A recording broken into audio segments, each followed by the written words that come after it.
Stories are popular with Halloween almost here this year. Chad Pline wanted to see if a museum in our Ozarks life has more than just the artifacts inside. Docked on the Branson Strip, the Titanic Museum has been a must-see attraction for 2 decades. We have over 400 real Titanic artifacts that are valued at over $4 million.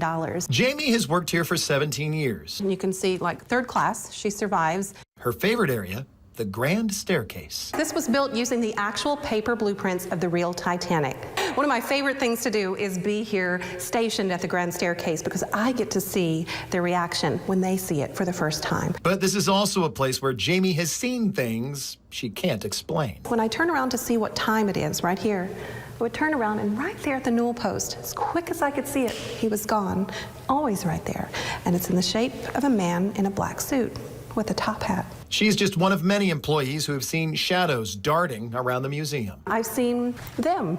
I've seen, as quick as I can snap my fingers, they're gone. And it happens so many times, it's not a coincidence. I've been here early in the morning when it's just me. I have heard my name called. I've had the bow on the back of my dress tugged. As for why this museum might be haunted, Jamie believes it has something to do with the artifacts anchored in the building.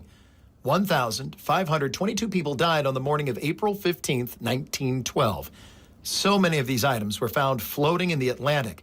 Some were found on the bodies drifting in the ocean. There's a wedding band that was on Mr. Isidore Straus, and that was taken from his body in the sinking field and given to his family as part of his personal effects. It's here. It's not a duplicate. It's the real one. Fear, love, laughter, sadness, anger, all of that is expended energy, and it just goes into the atmosphere, into the environment, and sometimes that collects on objects. This is my 8th year following paranormal investigator David Glidden at locations believed to be haunted. The founder of 4 State Paranormal and the streaming series called Haunting History, David has been at the Titanic Museum before. We've had a lot of voices, a lot of shadow figures that we've seen with our own eyes throughout the building, and some of our equipment got messed with. It's never been anything malevolent. It's just like they just want us to know, hey, I'm here. One of the most active areas, Jamie says, is the 2nd floor, and in particular, the promenade deck. I'm going to film it with my camera.